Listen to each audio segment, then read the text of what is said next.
자, 교재 같이 보시겠습니다. 65페이지 거기 신제도주의가 나와 있는데 구제도주의하고 일단은 비교가 좀 되어 있을 거예요. 여기 보시면 구제도주의가 표에 보시면은요.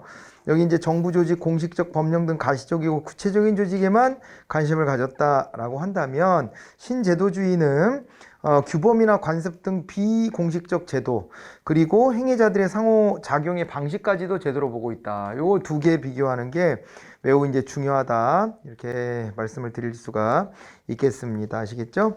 자, 그리고 이제 둘 다 행태주의를 비판했다는 점은 공통점이에요. 행태주의는 미시적으로 보잖아요. 각 개인이 선택한 것을 그냥 있는 그대로 인정하고 바라봐 주는 거지만은 제도주의는 그 사람이 선택할 때 그를 둘러싸고 있는 제도의 영향력이 있었을 것이다. 그 지점에 주목을 하는 게 이 제도주의가 됩니다. 그렇게 보시고 넘어가 보시겠습니다. 홀이 이제 분류한 바에 따르면 세 가지 이제 이 신제도주의가 나오는데 거기 보니까 일단은 66페이지 표 있죠? 역사적 신제도주의와 합력선택 신제도주의 그리고 사회학적 신제도주의로 나누어진다. 역사적 신제도주의 같은 경우에는 보니까 제도가 장기간에 걸쳐 나타나는 인간 행동의 정형화된 유형 패턴이다 이렇게 되어 있고 개인의 전략적 의도 같은 거 혼자의 힘으로 제도를 바꾸거나 이렇게 못한다고 보는 거예요. 정치학자들이 연구했으니까 당연히 그렇게 하겠죠. 그죠? 그래서 여기 보면 제도적 맥락이 있는 것이다. 그 맥락성이라고 하는 거 체크하셔야 되고요. 그 다음에 또 이제 그 역사적 전환점이 제도 변화의 계기가 된다. 이렇게 돼 있죠. 단절균형 이론이라는 말에도 체크를 좀 하시면 좋겠습니다.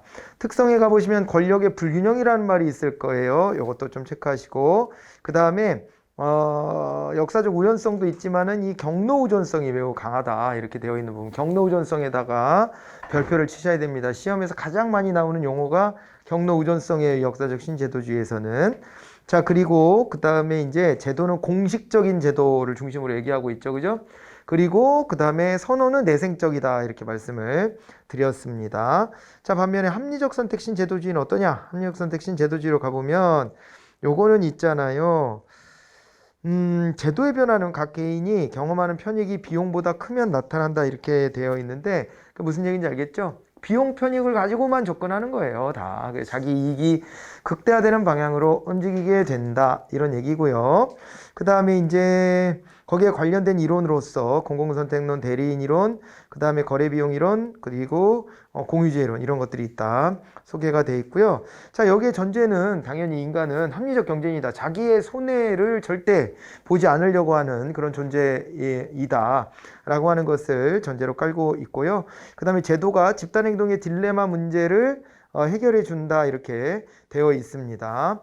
그리고 제도의 의식적인 설계가 있는 것이고 제도를 거래 비용으로 이해하고 거래 비용을 줄이기 위해서 제도를 개선하려고 노력한다.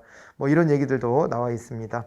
그래서 이제 중요한 것은 여기 제도는요 공식적인 측면이고 선호가 외생적이죠. 외생적인 선호다. 그렇게 얘기를 했습니다. 일반론적인 이론을 그냥 그대로 따라가는 거예요. 사회학적 신제도주의로 가보게 되면은 제도라는 것을요 모든 상징체계 같은 걸 다 제도로 본다. 제도를 가장 넓게 보는 관점은 사회학적 신제도주의예요. 제도의 변화에서 거기 보면요 동형화가 나왔죠. 이서모피즘 그래서 동형화가 있을 텐데 이제 정당하다고 인정받는 구조와 기능을 닮아가려는 현상이다 이렇게 보시면 됩니다. 특성을 보시면은 말입니다. 특성을 보시면은 뭐 딴 거보다는 배태성에다 체크하시면 되는 거죠. 어떤 현상이나 사물이 발생하게 될 원인이 내재되어 있다. 개인 행위는 사회적 관계 속에서 지속적으로 맥락되어진다. 이런 얘기가 있습니다. 제도는요, 공식적 제도도 물론 포함하지만 비공식적 제도까지를 포괄하는 것이 바로 이 사회학적 신제도주의고요. 그 다음에 이제 선호의 형성에서 보면은 이 내생적이죠. 다시 장인애들이 원하는 방향으로 특성을 가지고 이 제도를 만들어낸다 이렇게 봐두시면 되겠습니다.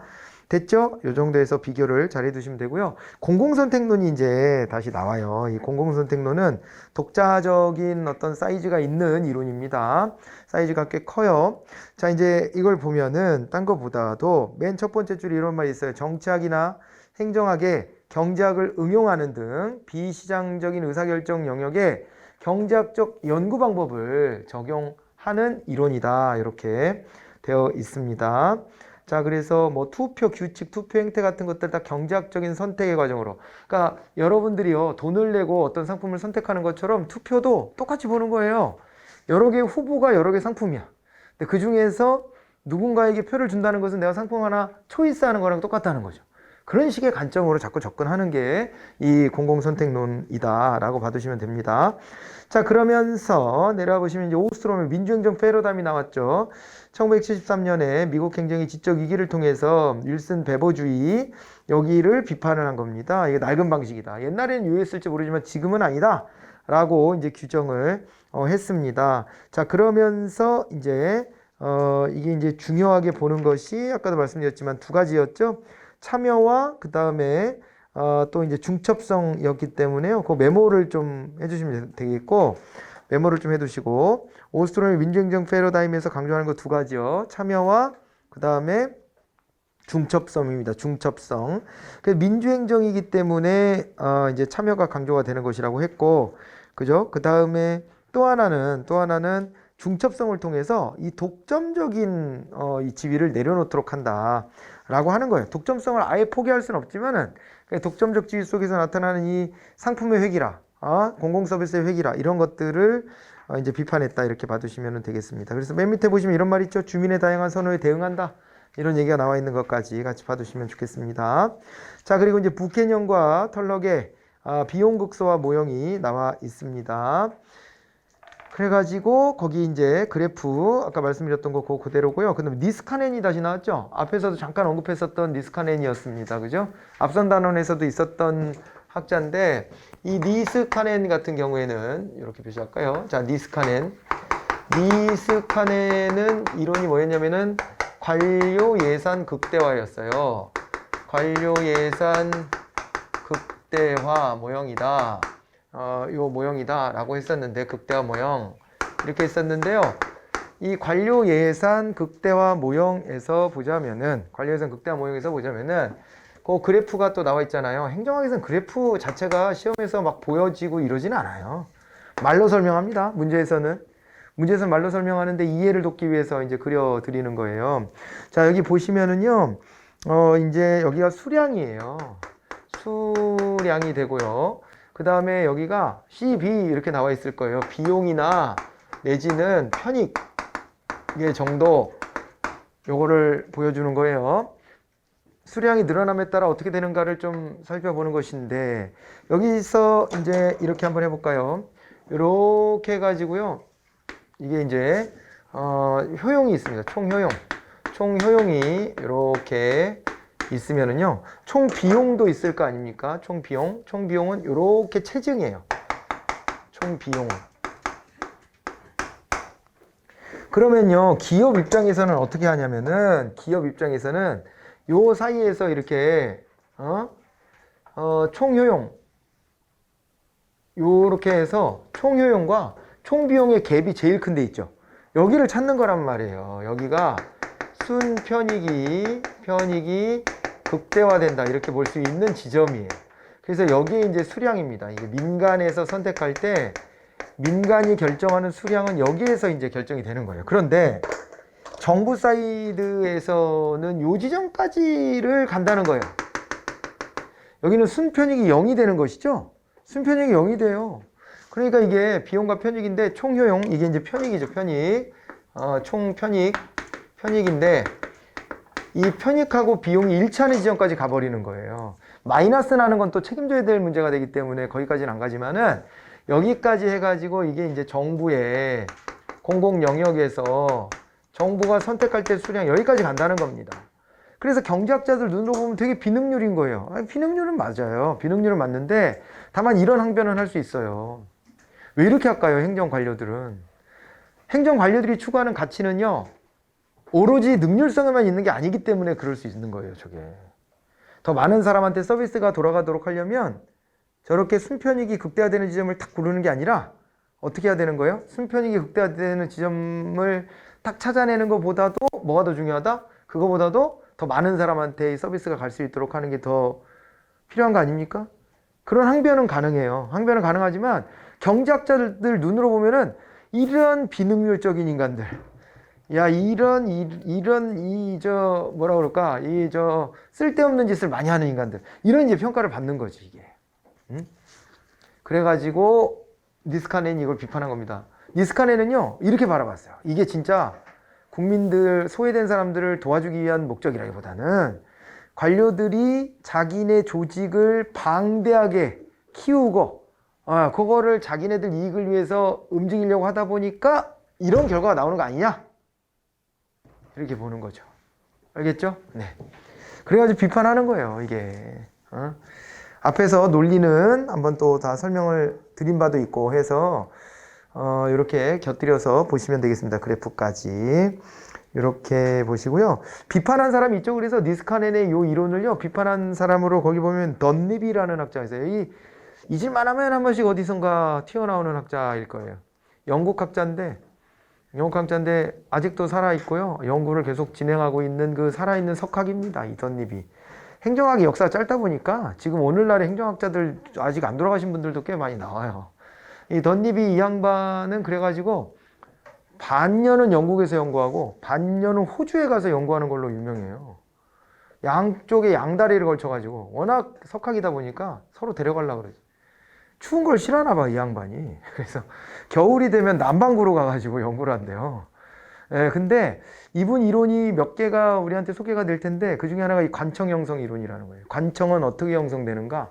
이것에 대해서 이제 연구를 했는데 여기 보니까 예산 극대화 가설은 너무 단순하게 이렇게 기업 조직하고 비교한 것이다.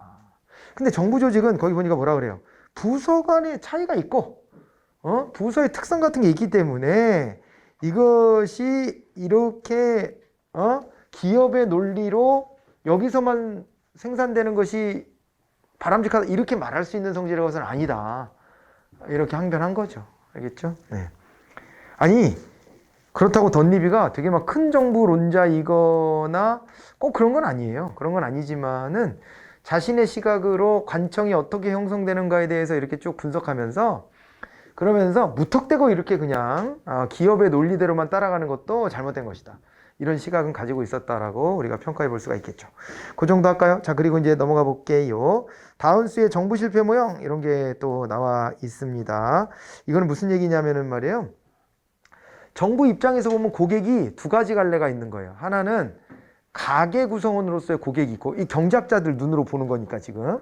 그러니까는 정부가 상대하는 민간인들도 경제 주체로 보이는 거지. 그래서 한 부류는 가계고 한 부류는 기업이라는 경제 주체가 정부가 상대해야 될 민간의 주체들인데, 이 중에서 정치권에 좀 더 도움이 될 만한 경제 주체는 가계일까요? 기업일까요? 그냥 합리적인 시각에서 보는 거예요. 이들은 모든 사람들 다 경제 주체로 보고 경제 주체들은 다 자기의 이익의 극대화를 추구한다고 보니까 정당 구성원 입장에서 보면요. 기업이 자기들한테 더 중요하게 느껴져요? 가계 구성원들 개개인 한 사람 한 사람이 더 중요하게 느껴져요? 당위적으로 하지 마시고 정당의 이익 차원에서 본다면 기업이에요. 일단은요, 기업은 돈을 주잖아. 돈을 주잖아요. 우리나라는 그런 걸 다 막아놨어요. 우리나라는. 그래서 기업도 함부로 정당의 후원 같은 거를 못해요. 우리는 그렇게 돼 있거든요. 그런데 이제 미국 같은 데는 아예 대놓고, 알죠? 미국은 대놓고 기업들도 정당이나 정치인에게 대놓고 후원하잖아요. 정치자금 막 대주고. 얘네는 웃긴 게 우리나라 지금 대선기간이잖아요. 미국은 대선기간에 뭘로 경쟁하는 줄 알아요? 얘네들은요, 자기가 선거 자금을 얼마를 모았다로 경쟁을 해요. 우리도 그런 게 살짝 있긴 한데, 우리는 그거를 뭐로 홍보하냐면, 후원해 주십시오 했는데 후원이 들어왔어. 며칠 만에 다 찼습니다. 그런데 거기에 낸 사람들이 다 10,000원, 5,000원, 20,000원, 이런 후원을 해주셔가지고 너무 감동입니다. 이렇게 접근하거든요.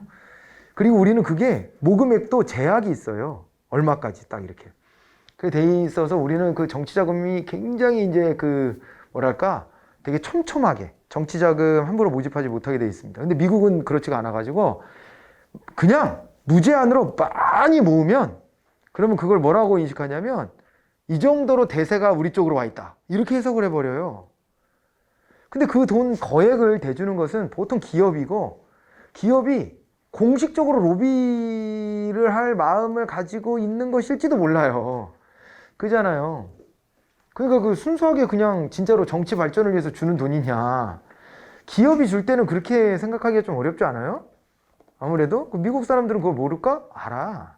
아는데 걔네는 그런 문화와 전통을 어떻게 하다 보니까 갖추게 된 거예요. 미국 제도 옛날에는 우리가 동영화 얘기할 때 했지만은 미국 제도라고 하면 무조건 다 좋은 것인 것처럼 생각했잖아요. 근데 지금 돌이켜 생각해보니까 미국 제도 중에 되게 후진적인 것도 많아요. 그러니까 왜 후진적이 됐냐면 얘네가 이제 이주해가지고 독립혁명하고 거기서 나라 만들고 그랬잖아요. 그때 초창기 때 설계한 게 별로 안 바뀌었어. 별로 안 바뀐 게 전통을 유지하기 때문에 좋은 것이냐. 꼭 그렇게만 말하기는 좀 어려운 것도 많이 있어요. 그래가지고 그냥 그런 거를 라이브하게 그냥 다 냅두고 있는 겁니다, 얘네는. 우리는 그걸 다 틀어막았어. 옛날에 워낙 이 부정 선거 자금 문제가 심각해가지고 이걸 다 틀어막았어. 옛날에 그 일화가 있잖아요. 야당 하다가 여당으로 합당해서 들어갔던 김영삼 전 대통령 있잖아요. 여당의 대통령 후보가 돼가지고 당선이 됐잖아요. 92년도에. 한국사 공부하시니까, 여러분들. 이제 그 당선이 됐는데, 그러고 어느 자리에선가 자기가 별 생각 없이 이런 얘기를 해요. 야, 내가 정치 생활 몇십 년 해봐도 저번 대선 때처럼 돈을 쓰고 쓰다가 돈이 남은 경우는 처음이었다. 그런 얘기를 했어. 그러니까 그게 뭐지? 왜 돈이 남지? 이렇게 사람들이 의심하고 본 거죠. 그러니까 정치 자금이 그때만 해도 90년대 초반이니까 엄청 불투명하고 특히 여당 쪽에서는 정치 자금 어디서 땡겨가지고 그거 가지고 한도 끝도 없이 쓴 거지. 그거를 왜 그 발언을 했는지 수십 년간 정치하신 양반이 정치 구단이라고 불리는 사람이 그런 계산 없이 그냥 툭 내뱉었을까 싶기는 해. 뭔가 하고 싶은 메시지가 있었는지 그 얘기를 그냥 툭 해가지고요. 그래가지고 그때 막 이제 그게 도대체 뭐냐 이렇게 관심 갖고 취재도 하고 막 하다가 나중에는 막 그 돈 관리했던 사람 막 잡혀가고 뭐 이런 것도 있었는데 그런 증언도 있고 그랬었어요. 그 당의 사무총장이면은 돈 관리를 하는 사람이거든요. 근데 그런 사람들이 그때만 하더라도 선거 때가 되면은 이 부정한 정치 자금이지. 그걸 갖다가 자기네 집에다가 막 쌓아놓고 그랬대. 박스떼기를. 쌓아놓고 그랬는데 집에 못 들어갔대요. 돈 냄새가 너무 비릿한 냄새가 크게 나가지고 집에 들어가기 힘들 정도로 자기네들이 나중에 가서 다 고백도 하고 그런 과정들이 있었어요. 그러면서 이제 2000년대 접어들면서 정치자금법이 강력하게 제정되면서 그런 것들 이제 뿌리 뽑기 시작한 거죠. 정치자금으로 논란이 됐던 거는 2000년대 초반 선거 정도까지는 좀 논란이 있었어요. 왜냐하면 그게 또 금단 현상이 있기 때문에 한 큐 딱 못 끊고 약간의 잔재가 남았다가 그랬다가 지금은 그런 얘기 잘 없죠. 선거 끝나도. 그잖아요. 되게 투명해졌지. 우리가 훨씬 더 문제도 심각했기 때문에 그걸 개선하는 과정도 더 있었던 거고 미국은 그걸 되게 자본주의스럽게 지금 유지하고 있는 거예요. 그래서 많은 정치 자금을 모으면 그만큼 대세 정치인이다. 이런 식으로 오히려 인식을 해버리다 보니까 정치 자금을 되게 많이 모으죠. 자, 이제 그런 전제로 이걸 보시면 돼. 7번을. 그러면 다운스의 이제 정부 실패 모형은 뭐냐면은요. 결국에는 이 정당 정치라고 하는 게 기업 편을 드는 정치가 될 수밖에 없다. 기업들한테 맨날 선거 자금 받고 말이야. 그리고 또 그것도 그거지만 또 하나는 기업들한테 잘해줘야 이 기업들이 투자를 하고 고용을 창출해서 야, 이 대통령 때 경제가 잘 됐구나. 실업자 문제가 좀 해결이 됐구나. 해가지고 정권 연장도 할 수 있다는 거예요. 그러니 이러저러한 이유로 가계 쪽의 구성원들보다는 일반 국민들보다는 기업 편을 들게 돼 있는 거 아니냐? 왜냐면 자기네들도 자기네 이익을 추구하니까 정치인들도 다음번 당선, 정권 연장 이런 거를 획책하다 보니까 정당 쪽이 기업 쪽하고 손을 잡기 마련이다. 이런 식으로 이론을 전개한 게 다운스의 정부 실패입니다. 그러니까 이 사람들 눈에는 그런 건 없어요. 합리적 경제를 전제했기 때문에 내가 조국과 민족을 위해서 니 한번 불살하겠습니다. 이런 정치인들의 어떤 신심도 없지 않거든요. 그런 걸 가진 정치인도 찾아보면 꽤 많아요.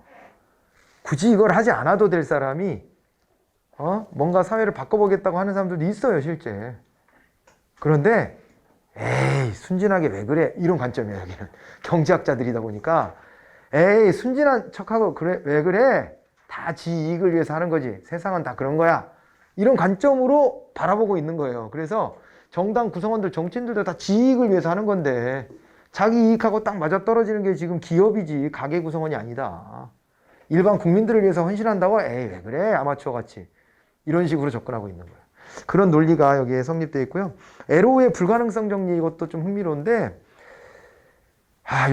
요것도 나온 적이 있어요. 나온 적이 있는데 자주는 아니에요. 그런데 이게 뭔 얘기냐면 합리적 다수결은 없다. 이런 겁니다. 뭐 콩도르세라든가 아니면은 여기 나오는 에로우라든가 이런 학자들이 그런 걸 연구했거든요. 그러니까 똑같은 유권자 구성을 놓고 선거제도를 바꿔보는 거야. 선거제도를 바꿔보잖아요. 당선자가 달라집니다. 지난번 대통령 선거 때 문재인 후보가 당선됐죠. 좀 압도적이긴 했는데 그때는 뭐 어떻게 보면 대통령이 누가 될 거다라는 게 뻔히 다 예측이 되는 상황이긴 했어요. 그때는 상황이. 그랬음에도 불구하고요. 문재인 대통령이 얻은 그 득표율이 몇 프로인 줄 알아요? 그때는 문재인 말고는 될 사람이 없다. 거의 이런 분위기였어요. 기억나세요? 근데도 얻은 득표율이 41%밖에 안 돼요. 과반이 안 돼. 근데 우리나라는요, 단판 승부로 끝내거든요? 그 문재인 당선이로 끝난 거예요. 근데 만약에 산술적으로만 놓고 보잖아요? 그러면 그때 만약에 우리나라가 결선 투표 제도가 있었더라면, 결선 투표. 그래서 과반이 없을 때는 2차 투표에 들어간다. 1등, 2등을 놓고 2차 투표에 들어간다. 프랑스가 이런 식으로 대통령 뽑거든요. 근데 이제 만약에 그 제도였다면 그때 대선이 그렇게 마음이 편안하진 않았겠지. 마음이 편하다는 게 뭐 무슨 얘기냐면, 그러니까 국민들이 에이야 뭐 뻔하게 뭐 누가 될 거잖아 이렇게는 안 했겠지. 어떤 뭐 누구를 지지하든 간에 야 이번 선거 모른다. 1차는 문재인 후보가 이길 텐데 2차 들어가면 몰라. 이렇게 됐을 수도 있지. 왜냐면 2등, 3등이 힘을 합칠 수도 있잖아.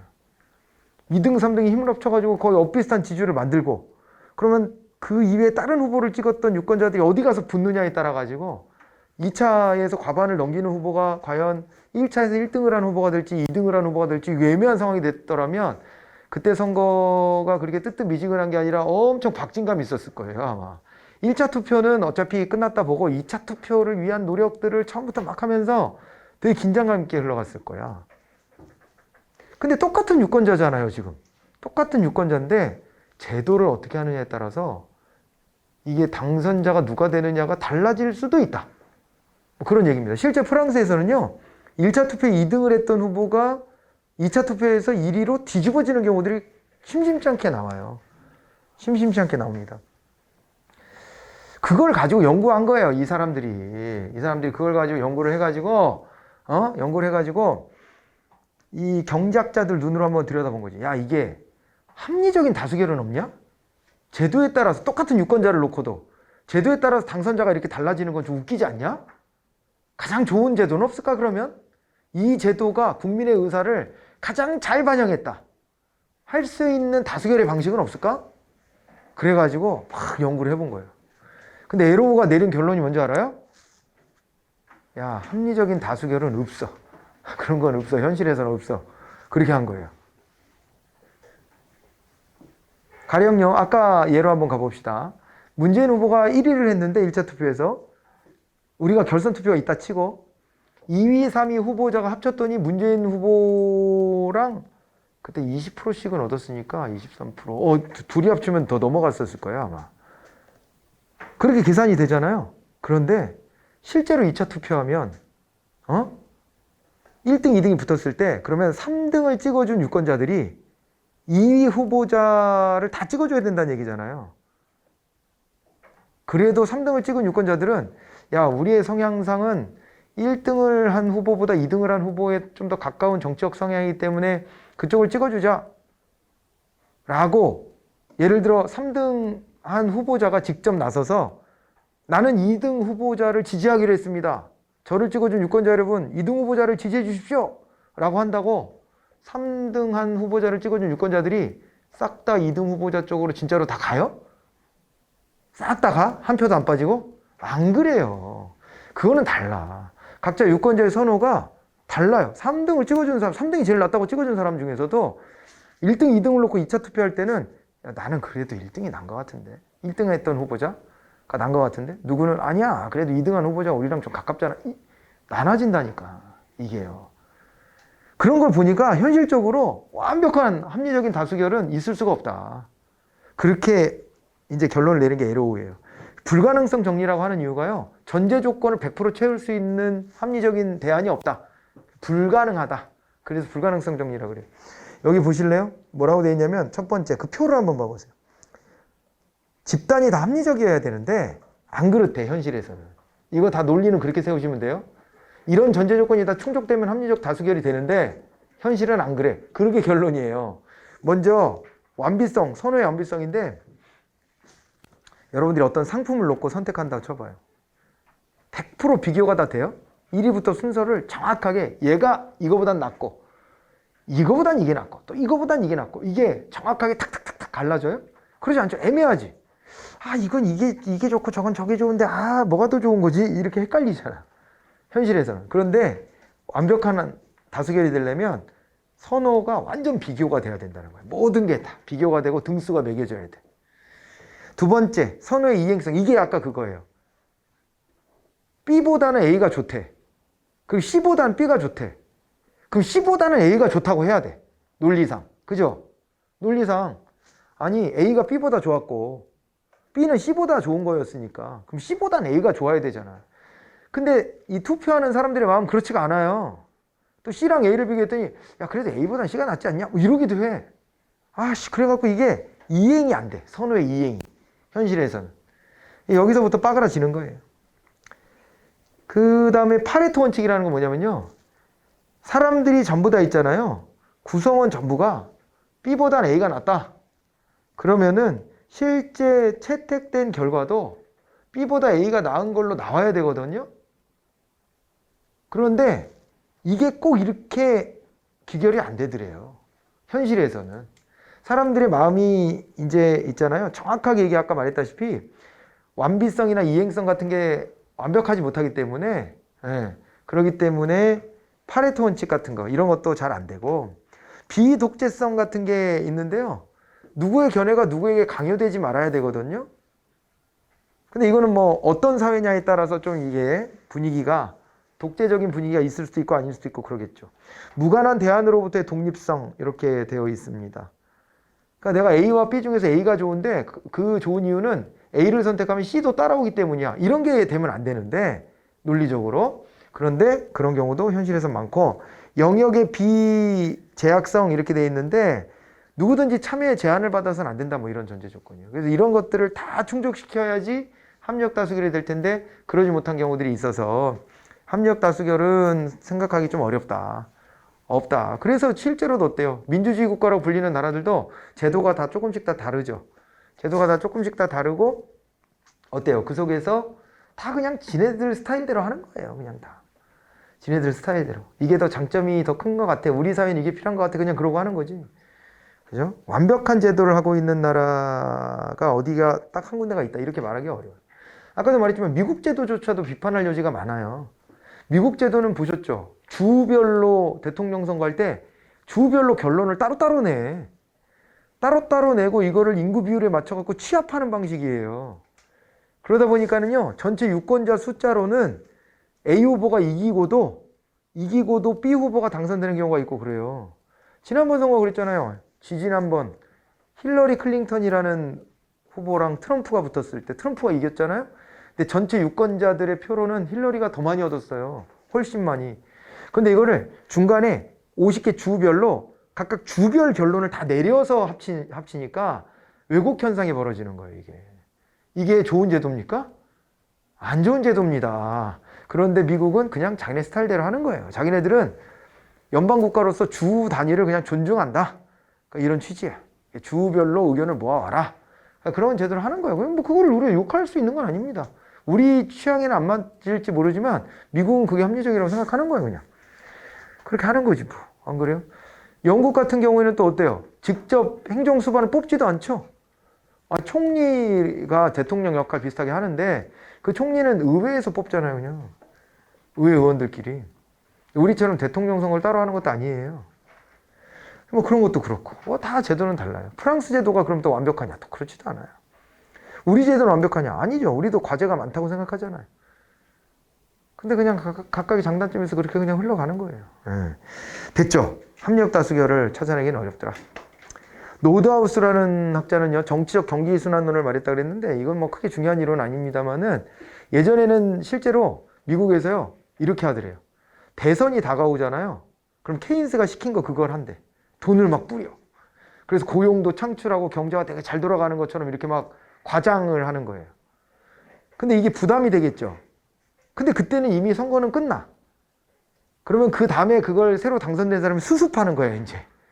이걸 매번 반복하더라는 거예요. 왜 그러냐면은 우리가 집권했을 때 이렇게 경제가 잘 되지 않았습니까? 여러분, 다음번 대통령 선거를 하는데 우리가 이만큼 잘했으니까 우리 뽑아주세요. 하려고 억지로 막 경제가 잘 된 것처럼 보이려고 돈을 막 뿌리더라는 거예요. 그래서. 근데 이제는 국민들의 수준이 좀 올라와서 그런 거 하면은 다 눈치챈다는 거예요. 야, 얘네 선거철 다가오니까 또 돈 쓰네. 이렇게. 그죠? 그렇게 되기 때문에 그런 거를 하는 게 꼭 이득이 되는 것은 아닐 수 있어서 요즘엔 못한대요. 근데 옛날에는 분석을 해보니까 경제학자들이 이 로드하우스 같은 사람 분석해보니까 실제 그렇게 하더래.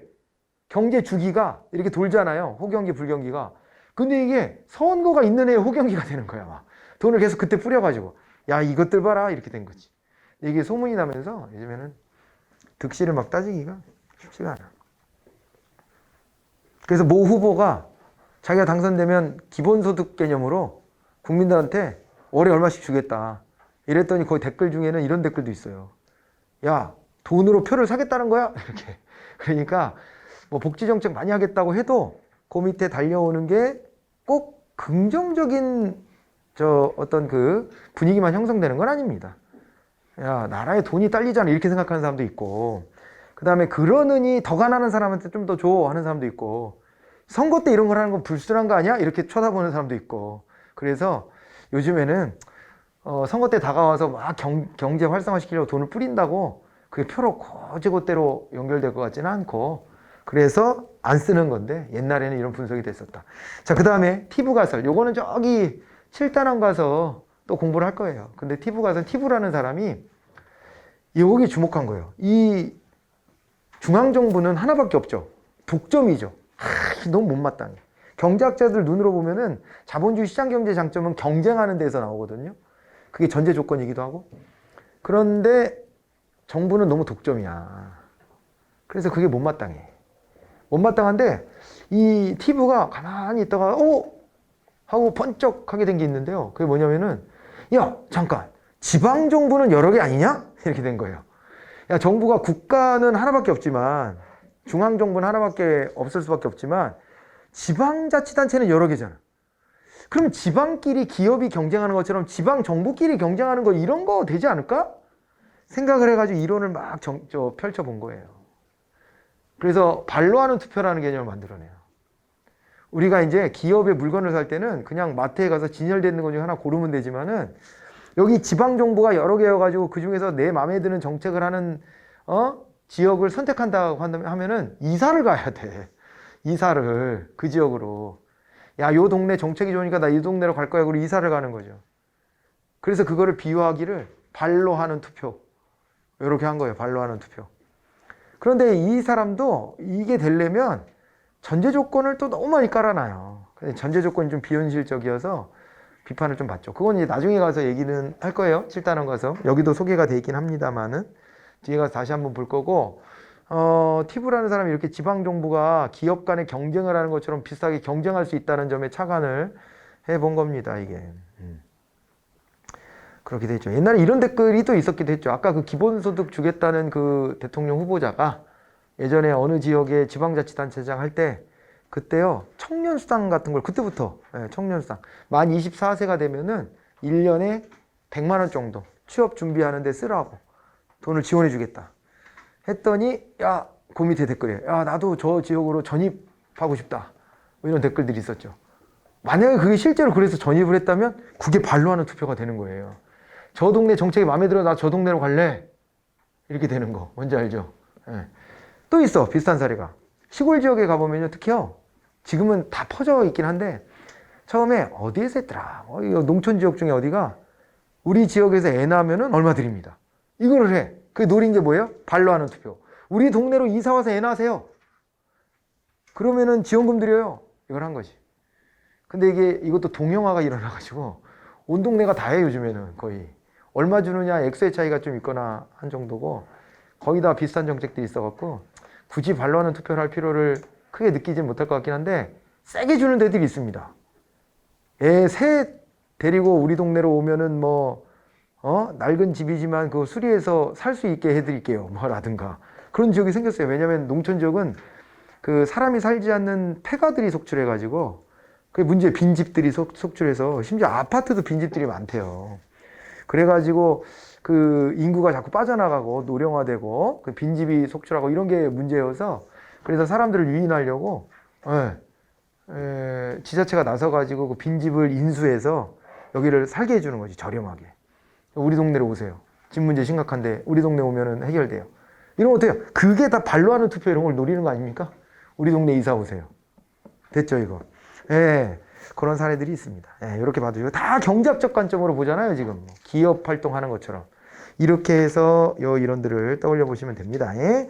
자, 이제 됐고요. 신자유주의 대도와 신공공관리론이 이제 6절에 나오기 시작합니다.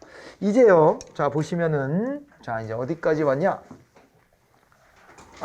이제 드디어 어디까지 왔냐면, 여기까지 왔어요. 자, 우리가 이제 행정관리론. 기억하셔야 돼요, 계속. 행정관리론, 통치기능론, 그 다음에 행정행태론, 그 다음이 신행정론. 이게 주요 골자죠, 골자. 그 4개 이론. 지금까지 공부했던 거 중에 나머지는 좀 격가지로 빼가지고 따로따로 봤던 거고, 지금 방금 전에 봤던 것들은 이제 그 행태주의를 비판하는 이론들. 거기에 신행정론만 있는 게 아니라 다른 이론들도 있다. 그래서 지금 소개를 한 겁니다. 그 맥락을 잊으시면 안 되고, 그래서 이렇게 와서 신행정론까지 봤는데, 신행정론 그 다음으로는 뭘 봐야 되냐면은, 이게 바로 이제 신공공관리론이라고 하는 이론입니다. 신공공관리론. 이 이론은요, NPM이다 라고 얘기를 합니다. NPM이다. 그래서 New Public Management. 이게요, 공공관리론이라는 개념은 그 전부터 있었어요. 그런데 그것이 요 시기에 새롭게 리뉴얼돼서 신공공관리론으로 온 거거든요. 그 옛날 공공관리론은 보실 필요가 없어. 그거 잘 물어보지도 않아요. 60년대부터 그런 공공관리론의 학문적 흐름이 있었는데, 그거는 별로 중요하게 안 다뤄지고, 요때 나왔던 신공공관리론, 80년대 이제 접어들면서, 요게 이제 주목을 하셔야 돼요. 이게 이제 둘을 비교해 보자면은, 신행정론은 뭐였냐면은, 신행정론은 얘는요, 정치행정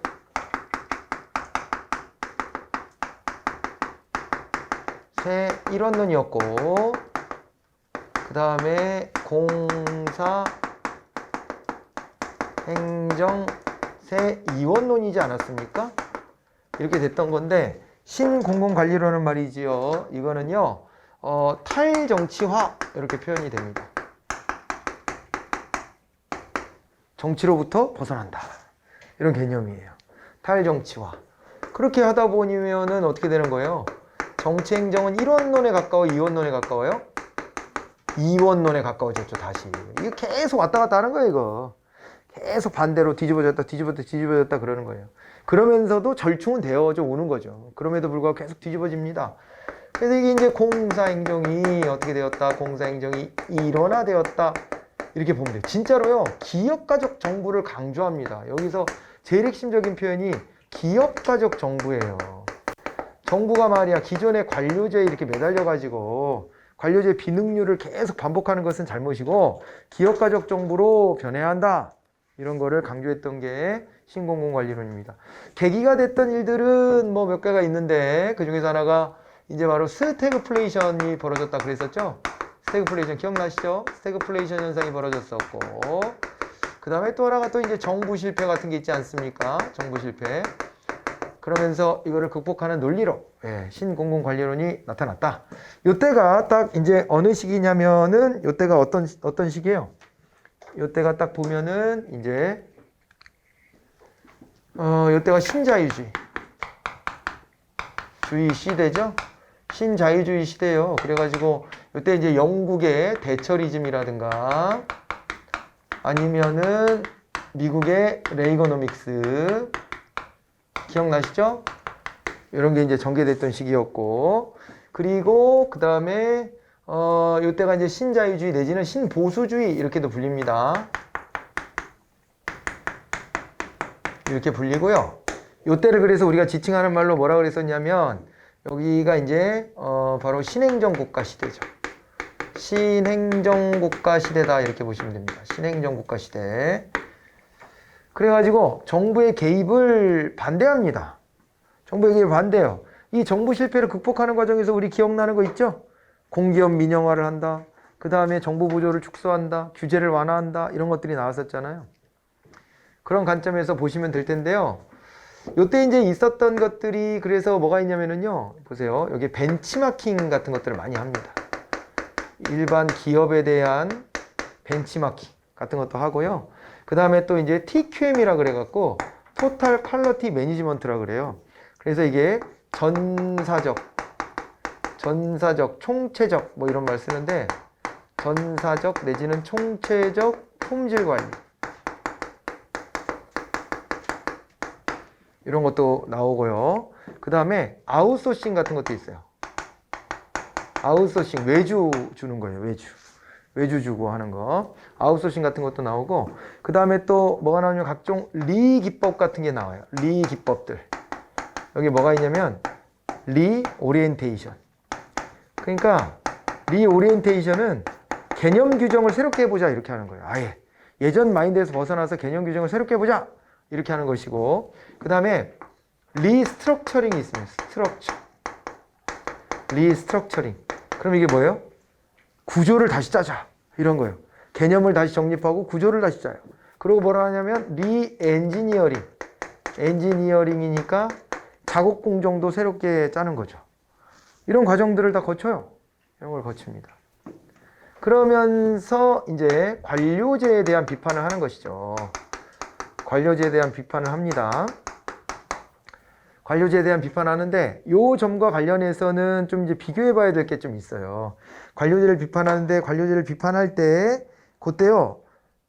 요거 말고도 관료제 비판하는 이론을 방금 전에 봤었죠. 그게 뭐였죠? 관료제 비판하는 이론? 민주행정 패러다임, 공공선택론. 공공선택론이 관료제를 또 되게 비판했잖아요. 세게. 물론 그 분위기는 신행정론도 있다 그랬어요. 기존의 관료제적 방식에서 벗어나. 근데 방향성이 좀 달라. 이때는 방향을 어떻게 봤냐면, 야, 기존의 관료제는 관료들이 너무 수동적이야. 관료들이 이제 정신을 차리고 능동적으로 나서야 돼. 이런 거였고요. 공공선택론이나 NPM에서는 관료제를 비판하면서, 야, 관료들이 말이야, 안일하게 있어서 되겠어? 안일하게 있지 말고 기업처럼 좀 굴어봐. 이렇게 하는 거거든요. 근데 아예 공공선택론은요, 관료제를 그냥 없어져야 될 대상으로 봤어요. 빈센트 오스트롬 민주행정 패러다임 같은 것처럼 없어져야 될 대상으로 봤고요. 여기는 없어져야 될 대상으로까지 보진 않아요. 근데 다만 아까도 말했지만 정부가 관료제에서 탈피해서 기업스럽게 좀 바뀌었으면 좋겠다. 이런 정도였지, 본질적으로 관료제는 사라져야 돼. 저것들은 아주 그냥 이렇게 생각하진 않아. 근데 아예 경제학 베이스를 갖고 있었던 공공선택론 같으면은 그때는요, 야, 관료제 따위는 없애버리자. 관료제 따위는 잘못된 거야. 거의 이런 식의 마인드예요. 좀 달라. 이 시험에 나온 적이 있어요. 미세한 차이지만은 그 차이를 좀 인식할 필요가 있어요. 자, 봐봐요. 다시 한번. 신행정론도 관료제를 비판해. 근데 비판하는 각도는 얘는 완전 정반대야. 야, 관료들이 말이야, 더 능동적으로 하라 말이야. 정치적인 판단도 하라 말이야. 막 이런 식이고.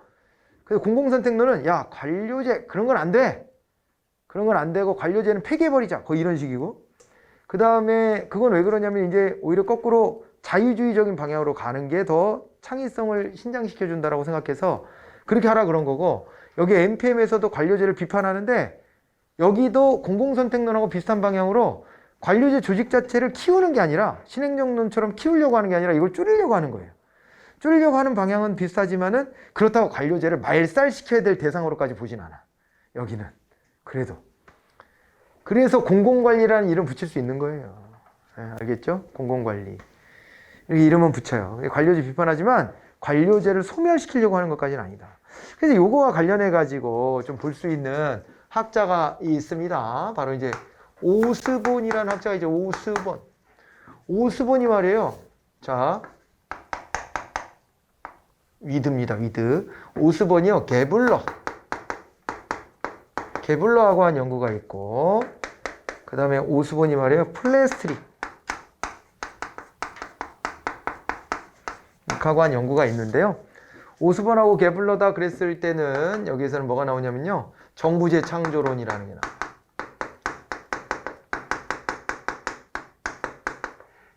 그래갖고요. 정부제 창조론의 10가지씩이나 제시를 해요. 10가지씩이나 제시를 하는데 그 10가지가 뭐냐. 10가지가요. 이런 것들이 있습니다. 노, 사, 시, 기, 경, 미, 지, 분, 고, 성 이렇게 돼요. 앞글자 따서 말 막 만든 거예요. 노사가 시기해가지고 경미한 지분을 놓고 고성을 펼쳤으니까 이 노조 안 좋아! 뭐 이렇게 그냥 기억해버리세요. 요때는 노조 활동 이런 거 좋아해요? 싫어해요? 싫어해. 그냥 각자의 계약관계지 뭘 정부가 나서서 노조를 보호해주고 그래. 이런 식의 분위기니까 그냥 그 뉘앙스로 요 말을 그냥 그렇게 외우시라는 거예요. 알겠죠? 예. 그런데 이게 뭐였냐면 10가지를 제시했다고 그랬잖아요. 10가지 앞글자 딴 건데 노젓기 정부에서 방향잡기 정부 내지는 촉진적 정부 이쪽으로 와야 된다 이렇게 주장을 합니다. 노젓기 정부에서 벗어나라는 거예요. 이 노젓기가 바로 어떤 거냐면 이 노젓기가 얘예요. 얘거든요. 노젓기는 얘야. 네. 그래서 이 노젓기에 대한 비판이에요. 노젓기가 얘거든요. 노잉하는 정부다. 모든 것들을 다 있잖아요. 모든 것들을 이제 다 정부가 나서 해결해 준다. 그래서 노젓기 정부가 저거랑 연결되는 겁니다. 그런데 여기서는 뭘 얘기하는 거냐면 방향잡기 정부. 예, 노 적고 이러는 거 아니고 방향만. 이쪽. 아니야, 이쪽. 이렇게 방향만 잡아줘. 그리고 방향에 맞춰서 하는 일들에 대해서는 촉진해주고. 이런 얘기를 한 거예요. 알겠죠? 네, 노젓기를 비판하고 방향잡기를 제시했다. 그리고 이제 사명지향적 정부다 이렇게 얘기를 해요. 정부의 사명이 무엇일까? 뭐 능률성 같은 것도 좀 끌어올리고 개인의 자유를 좀 신장해주고 이런 게 사명이겠죠. 그리고 이제 결과에 대한 책임을 지고 이런 것들을 막 강조하고요. 그 다음에 시장지향이에요. 시장지향. 이렇게 해서 독점성에서 좀 벗어나 이런 게 있고 그 다음에 아까 말했던 기업가적 정부입니다. 이거를 강조했었고 그 다음에 경은요. 이게 뭐냐면 경쟁적 정부예요. 독점에서 벗어나라는 말을요. 그거를 시장장이란 말도 쓰고 기업가적이란 말도 쓰고 경쟁적이란 말도 쓰고 그러는 거예요. 경쟁적 정부이고요. 그 다음에 미래지향적 정부. 미래지향적 정부가 되라. 이렇게 썼고 그 다음에 이거는요. 지역화를 하라는 거예요. 지역화. 이것도 권한을 쪼개는 하나의 방법이거든요. 지역화하는 것이. 그 다음에 또 분권화. 권력을 쪼개야 된다. 분권화해라. 그리고 고객지향으로 가라. 고객지향. 이 고객지향은 말입니다. 그런데 고객지향은 여기도 있잖아요. 여기도 고객지향 아니에요? 시민은 이렇게 써드릴게요. 시민을 이꼬르 고객이라고 봤다는 점은 여기도 그래요. 이건 공통점이긴 해요. 여기랑 여기에 공통점이긴 하지. 그죠? 시민을 고객으로 인식했다. 그리고 또 하나가 자 여기가요. 이제 성과지향이에요. 성과평가를 받으라는 거예요. 결과가 중요하다는 겁니다. 과정 이런 거면 매몰되지 말고 말이야. 결과를 내야지 제대로 일을 한 것이지. 이렇게 평가를 하는 거예요. 됐죠, 요거? 네, 그래갖고 이렇게 노젓기부터 쭉 해서 성과지향까지 10가지를 이렇게 앞글자를 따서 말을 억지스럽지만은 좀 만들어 본 겁니다. 네, 찾아내시기 좋게. 그래서 이렇게 해가지고 10가지 이렇게 해서 기억을 해두시면 좋겠습니다. 됐죠? 이게 정부가 이렇게 바뀌어야 된다는 거예요. 그래서 관료제 자체를 아예 부정한 건 아니지만은 관료제가 기업가처럼 좀 바뀌었으면 좋겠다. 이런 거였고, 그 다음에 이제 플래스트릭하고는요, 추방관료제. 그래가지고요.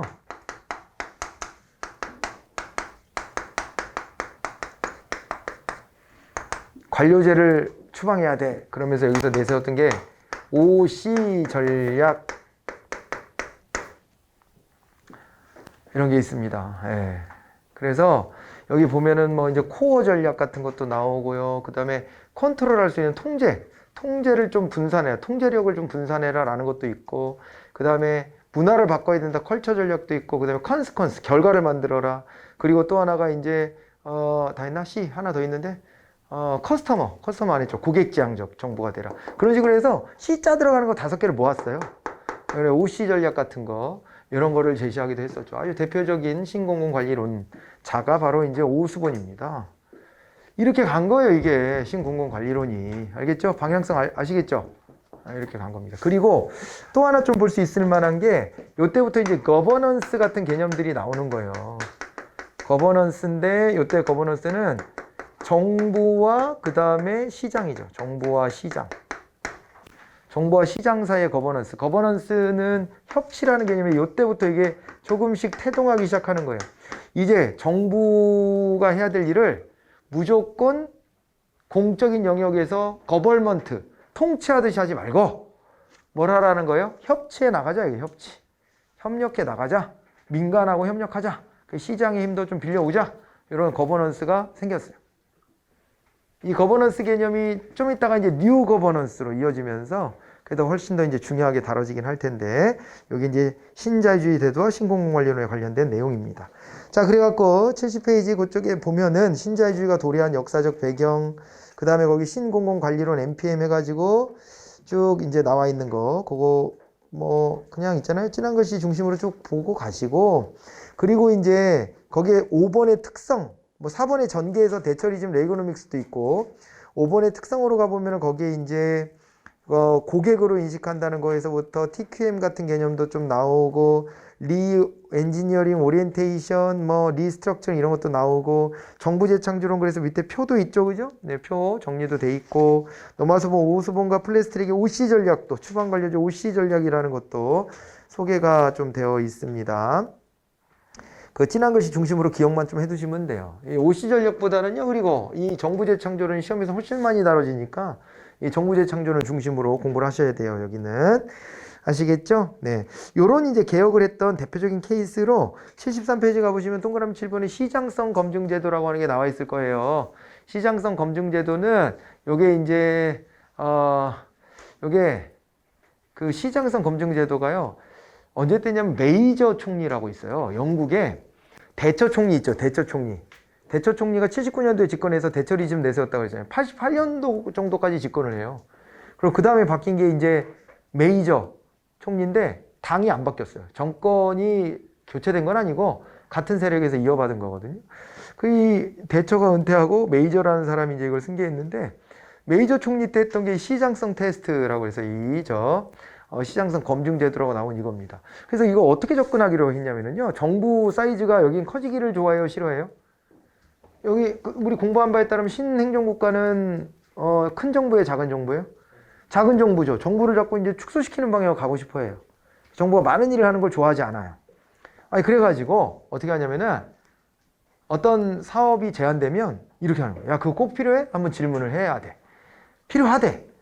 야, 그럼 민간이 하면 안 돼? 이것도 질문해야 돼. 민간이 할 수 없대. 그래? 그러면 공기업한테 맡겨. 공기업 어때? 공기업. 공기업도 안 된대. 특히 얘네들은 공기업도 민영화하는데 바빴거든요. 그럼에도 불구하고 안 되면 공기업한테라도 맡기자 이렇게 하는 거예요. 근데 공기업에다 맡길 성질도 아니래. 그러면 정부 조직에서 공기업은 제3섹터 별도 조직인데 그거도 안 되고, 그러면 온전히 정부 조직에서 해야 된다는 얘기인데, 그럼 정부 조직에서 한다면은 그렇다면은 이거를 정부 조직이 좀 관여를 하더라도 민간 위탁을 주면 어때? 이것까지 또 질문을 던져보는 거예요. 민간 위탁도 안 된대. 에이씨, 그러면 이제 얄짤없이 정부 조직에서 그냥 해야 돼. 해야 되는데 그때는 뭘 한다? 경쟁을 붙여라. 안에서. 정부 조직 안에서 중첩성. 아까 뭐 민주행정 패러다임 그 오스트롬이 얘기했던 것처럼 중첩성을 둬가지고 안에서 경쟁하게 해라.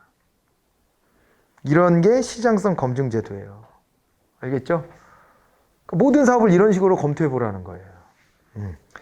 이렇게 NPM이 아주 큰 영향을 미치게 되었습니다. 이 영향은요, 우리나라에는 지금도 그냥 이런 시대 같아.